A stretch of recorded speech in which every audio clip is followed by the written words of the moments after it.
excellent timing in the shots of Katay, man. Right hand sends him down. You do not play with fire. Katay has fire in those hands. Morel got a taste of it. The ultimate wake-up call for David Morel. Beautiful venue, Louis Armstrong. I mean, maybe. He's got him rocked, baby. Because this is music to our ears right now, Todd. Beautiful, violent action, man, by both sides. And Katay not letting off. And Morel answering the call right when you think he might not have much left. He lands a shot like that. What a fight.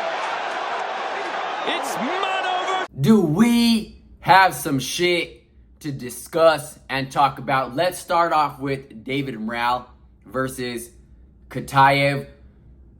I thought the judges got it wrong. As much as a fan of David Morel as I am, I thought Katay did just enough to squeeze out the victory on his side. It wasn't a clear-cut victory, but I thought he did enough offensively to win this fight. And that takes me back to David Morel. That's not who David Morel is on offense and what he showed us against David Benavidez. I just think he did not do enough offensively to win this fight. Even though I thought I was picking Morel to win this fight. This is his get-back fight after losing to David Benavidez. But after what he showed us, I believe that David Morel lost. And I think that David Morel has a far bigger tool bag and skill set than Katay does. This is why I was picking him for that fight. But David Morel, a boxer, he picks his shots very well, fighting off the back foot majority of the night, but fighting when he needs to, brawling when he needs to, boxing when he needs to. Overall, I just didn't think he did enough offensively, and I was a little bit confused after what he showed us against David Benavidez. But that's always been Morel's style. He's not afraid to box. He's not afraid to brawl. He's not afraid to fight.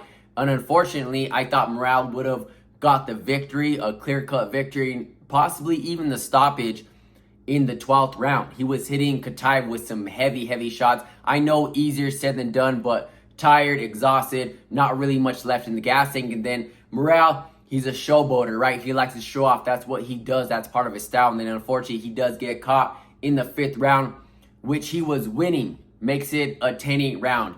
Overall, I know Morel has the bigger name and they're trying to heat up the 175-pound division right now. And there's great fights to be made. But I just didn't think Morel overall had enough offense on his side to win this fight. And not really much from Katay, just pressing forward, letting punches go. Overall, I thought he landed the more effective punches. I thought Morel landed the more cleaner, I guess you can say, punches. You can see his punches a lot better because he wasn't throwing as many punches as Katay was throwing. Great body work from Morel, but just a pop here and a pop there and a pop here. Like I said, a lot cleaner when he was throwing them because it was 1, 2, maybe 3 at a time. And then as the rounds started to go on, he started to let his hands go a little bit more. But I just thought a little bit too late. Like I said, not a clear-cut victory for Katay, but I thought he just squeezed out the victory. And I thought they got the wrong person winning, in my personal opinion. I'm a huge fan of David Morel, but I just simply think he lost that fight. Like I said, he has a bigger name. They're heating up 175. There's a lot of great fighters and matches you can make together at 175, but overall, I thought David Morel did not do enough on offense to win this fight. Like I said, what he showed us when he fought David Benavidez, like I said, David Morel is not afraid to let his hands go. He's not afraid to box, to brawl, to fight. He picks his shots very well. But just not the David Morel that we've seen against David Benavidez. So overall, I thought the judges did get this fight wrong. 14 seconds to go here. Matias trying to pick his shots. 5 rounds is an eternity when you're fighting a buzzsaw like this. And remember, Puyo knows how to win close fights. He's never been beaten. Good left there from Puyo. A good shot by Puyo. We have Dalton Smith right behind us. He is the mandatory for your WBC title. I just spoke to Turki Al-Sheikh, and he said he's looking to make that fight November 22nd in Riyadh, Night of the Champions. Now, we can go to Matias and Puyo. So, same thing with this fight. I thought it was going to be an overall draw. These rounds were very close. Or I thought they're going to give it to Puyo. There was No, I'm not going to say there was no way that I saw Matias winning, because it depends on what you guys like to favor, right? Because everyone's going to go on the media, on social media, such and such got robbed, such and such didn't deserve the victory. You guys get it, right? It just depends what you guys like to see. Matias pressing forward the entire night, bring the more physical and pressure fighter, trying to let his hands go really nonstop and trying to land as much clean punches, the overall more physical punches in this fight. And then you have Puyo, he's kind of on the back foot the entire night, right? And he's not afraid to box. He's not afraid to brawl. He's not afraid to get physical himself. But as the round started to go on, you started to see the exhaustion of Matias, and you started to see Puyo capitalize on the later rounds, landing the overall more cleaner shots as the round started to go on, because it's hard to get off clean shots when you're throwing non-stop punches. At that point, you're really just trying to land, and that's what Matias was doing. I wasn't too sure how much, exactly how much he could have kept this up this entire fight. Eventually, I knew he was going to gas. Eventually, I knew he was going to get exhausted. And with Puyo fighting on the back foot, I knew he was going to start capitalizing as the later rounds start to go on, as the championship rounds start to go on, which were the most important rounds because the fight was so damn close. I thought Puyo, same thing. I thought he did just enough to win in the later rounds, and that's where this fight counted, was in the later rounds. They gave it to Matias. People felt like it was a robbery. The wrong person won. I mean, it is what it is. I think this fight should be an immediate rematch because of how entertaining and how close it was. But either way, as of right now, everybody showed up to do their job for Turki Al-Sheikh, right? He wants to see you guys fight. He wants entertainment. He wants action. So now you don't only have one job to win, and now you have a second job to entertain Turki Al-Sheikh so you can stay on that platform, so you can be paid millions of dollars, so you can still be given an opportunity. Win, lose, or draw, in my opinion, and we'll get to this later on in the video, I thought everybody did exactly what they needed to do to keep continuing their opportunity, to keep getting opportunity with Turki Al-Sheikh. And then Dalton Smith comes in. Turki Al-Sheikh announces they will be fighting, I believe, in November, so that fight is going to be a firework fight too as well. Overall, I thought this fight deserved a rematch, and I thought it was going to be a draw, or I thought Puyo should have won this fight. Cut on Shakur's jaw. And another left. He's hurt. And a right to the body. Well, as long as Shakur stands there and keeps his hands still, and Zepeda lands like that from time to time again. And percentage for Stevenson, more precise, more accurate. Nice combination by Shakur Stevenson. That's a full steam momentum for Shakur Stevenson coming down the stretch. This is how a defensive fighter controls a fight. Most definitely, Jim. Now, William Zepeda versus Shakur Stevenson. Overall, I picked Shakur Stevenson to win this fight. I said in my breakdown, this fight was going to go one of two ways. It was going to go the way of Shakur Stevenson just simply outclassing William Zepeda as the Mexican pressing forward fighter, throwing nonstop punches, such or somewhat as Oscar Valdez. Or it's going to go how Floyd fought Marcos Maidana. I think we got a little bit of both in that fight. Huge credit to William Zepeda. In his fights, he never, ever disappoints. I don't see William Zepeda that he lost his fight. Yes, he lost his fight on paper, but I believe Turki Al-Sheikh will still continue to work with William Zepeda, and we will get to this in a little bit on who William Zepeda should fight next, where he should go. But overall, I thought William Zepeda did a hell of a job, and I actually really thought he hurt Shakur. What was it, in the fourth, maybe fifth round? I'm not saying Shakur was in trouble, but I'm saying this is the most trouble we have ever seen Shakur in his entire career.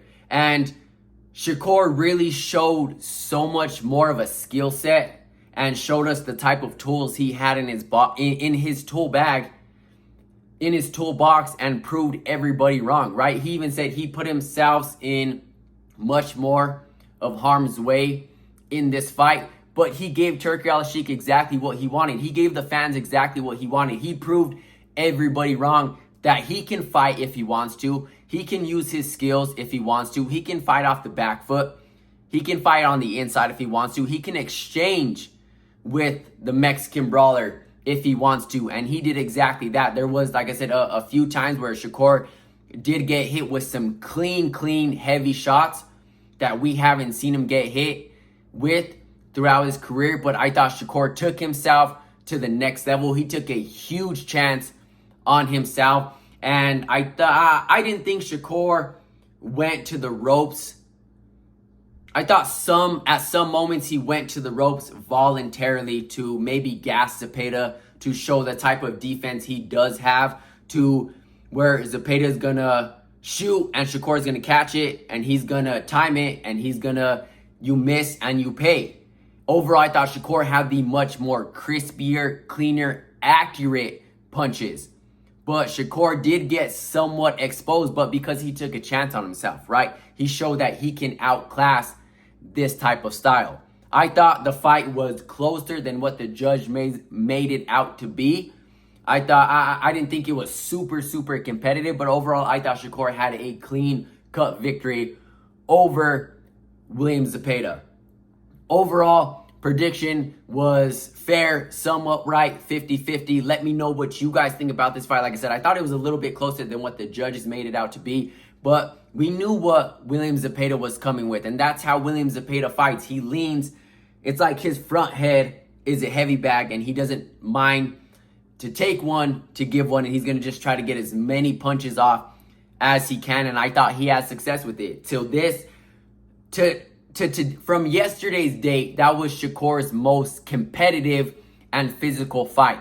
But he gave the fans, Turki Al-Sheikh, exactly what they wanted to see. Everybody who was proving him wrong, what they wanted to see. He can get physical, he can use his defense, he can fight on the inside, the back foot, just cleaner, pop, crispy, accurate shots pretty much the entire night. Overall, I thought he had to make an adjustment, which I think he made a little bit of adjustment and was letting Zepeda work, but just catching him. Pop, accurate. Overall, the more, I think, harder shots, the more accurate shots, the more eye cleaner shots.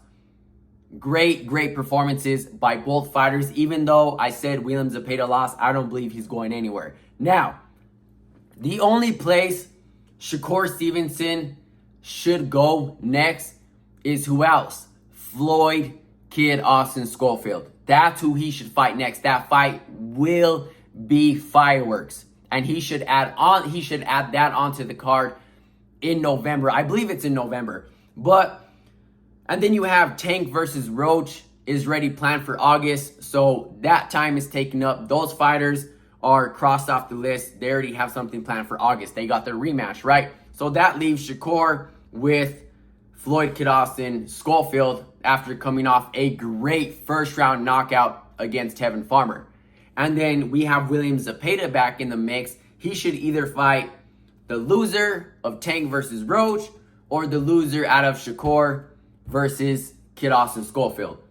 In my opinion, let me know what matchups you guys want to see, but I think that's the only route for Shakur and Schofield to go. Because as you guys all know, they were planned to fight. Schofield pulled out because he got sick, and you have all this, Shakur's team did this, and all this other bullshit, right? Now, more ways to land. Ooh, good hook. He out. And down goes Berlanga. And he's still, he's hurt badder than he thinks. He got to be able to hold it. His defense, how to hold right now. He got to hold it. He's out. All right, cross. He's out. And he's still cross. He out of there, bro. And there he's got him hurt again, and that's it. That's it. Edgar Berlanga versus Hamzat Shiraz. My prediction was right, and then my prediction was wrong. I did pick Hamzat Shiraz to beat Edgar Berlanga. I said his key victory is going to be his jab.